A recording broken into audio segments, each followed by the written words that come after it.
നമ്മൾ ഈ പ്ലേറ്റുകൾ മാത്രം അയൺ ചെയ്താൽ മതി. അപ്പോഴത്തേക്കും ബാക്കിയെല്ലാം കവേർഡ് ആയിട്ട് അത് പോയത്. ഇനി നമ്മൾ ബോക്സ് ഫോൾഡിങ് തുടങ്ങുകയാണ്. ശ്രദ്ധിച്ചോ, ഇടേണ്ട രീതി മനസ്സിലായല്ലോ. ഇങ്ങനെ ഇട്ടു, ഈ എൻഡ് പിടിക്കുക. ഓക്കെ, ഇത് പിടിച്ച് ഇതോടെ വെക്കണം. തിരിച്ച് ഇവിടെ ഒന്ന് പിടിക്കുക. ജസ്റ്റ് ഒരു ഫോൾഡ് ഇവിടെ കൊടുക്കണം.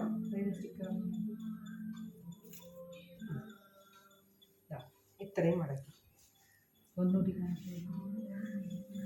അതായത് ഈ എൻഡിനെ പിടിച്ചു, ഇതോടെ ഇവിടെ ചേർത്തു.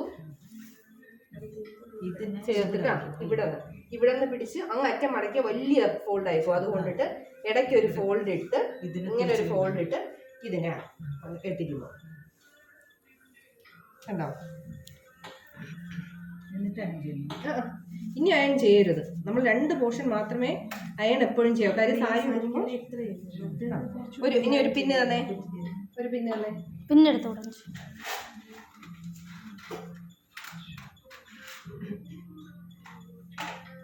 ഇവിടെ ഒരു പിന്ന് വയ്ക്കുക. അടുത്തൊരു പിന്ന്. പിന്നെടുക്കുമ്പോ ഈ പിന്നെല്ലാം അവരെടുത്തേ പറ്റൂ. ഇതെല്ലാം അവർക്ക് കൺഫ്യൂഷൻ വരാതിരിക്കാനാണ് നമ്മൾ 2 കളർ പിന്നെ യൂസ് ചെയ്യുന്നത്. ഗോൾഡൻ കളർ സിൽവർ കളർ എടുക്കണം. ഈ സിൽവർ എവിടെയൊക്കെ ഞാൻ വെച്ചിരിക്കുന്നു.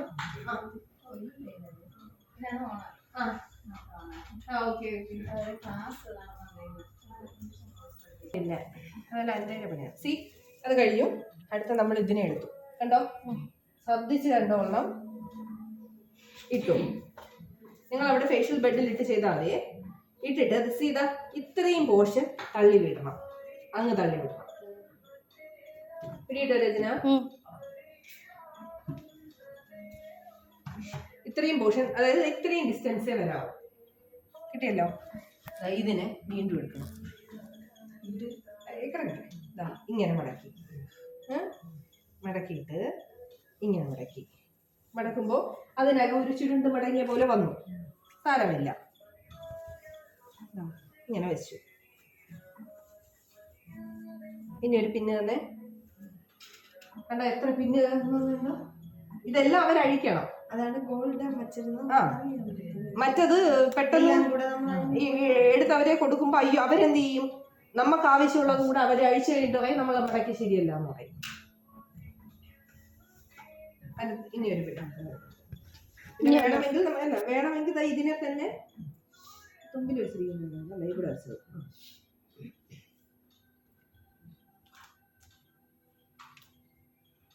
കണ്ടോ? ഇതിൻ്റെ ഇടയിൽ ചുരുണ്ടാണ് ഇരിക്കുന്നത്. പക്ഷെ അത് അങ്ങനെ വരും. അതിന് അയൺ ചെയ്തോന്ന് പറയരുത്. 2 അയണിങ് കഴിഞ്ഞു സ്റ്റോപ്പ് ചെയ്യാം.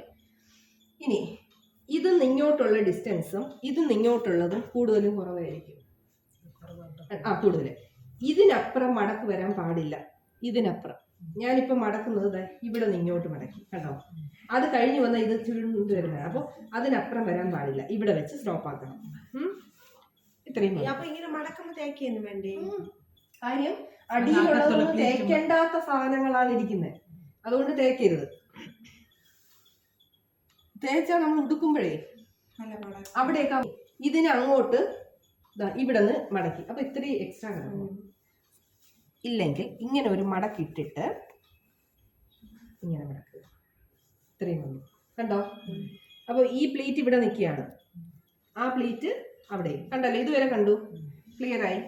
ഒരു സേഫർ സൈഡിന് ഇവിടെ ഒരു ലോക്കറ്റ് ഉള്ളതുണ്ട്. ഞാനിപ്പോൾ ഈ 2 പ്ലേറ്റുകൾ രചന കണ്ടല്ലോ? ഒരു സേഫറിന് ഒരു പെട്ടെന്നൊരു ഇത് പിടുത്തത്തിന് അവിടെ ഇട്ടു. കണ്ടു? ക്ലിയർ? ഇവിടെ പിടിച്ച് ഇതിനെ ഇങ്ങനെ ആക്കുക. അപ്പം നമുക്ക് ഇതിങ്ങനെ വന്നു.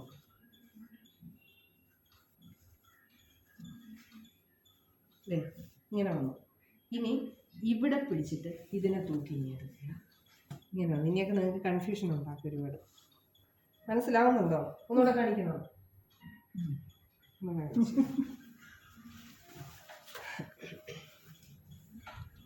ഇത് നോക്കണ്ട മാം, ഇതുവരെ അല്ല അത് വെച്ച് അത് തൊട്ട് കാണിക്കാം.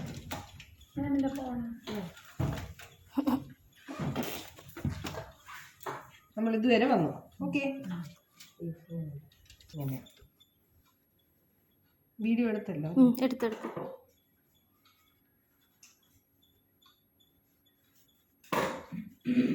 ഇനി ഈ പല്ലു ഇങ്ങനെ മടക്കുക, ഇങ്ങനെ മടക്കുക, ഇങ്ങനെ മടക്കുക. എന്നിട്ട് ഇതിൻ്റെ അകത്തോട്ട് ഇങ്ങനെ മടക്കുക. കണ്ടോ? എന്ന് ശേഷം ഈ പിന്ന് അഴിക്കണം. നമ്മൾ ഈ ഫ്രണ്ടിൽ വെച്ച പിന്നുകളൊക്കെ അഴിച്ച് ഒരു ലോക്ക് ഇത് മൂന്നും കൂടെ ചേർത്ത് കൊടുക്കുക. വെഡ്ഡിങ് സാരി ആണെങ്കിൽ പിന്നെ വെളിയിൽ കാണാത്ത രീതിയിൽ വേണം ചെയ്യാൻ. അല്ലാത്ത സാരികളാണെങ്കിൽ കുഴപ്പമില്ല.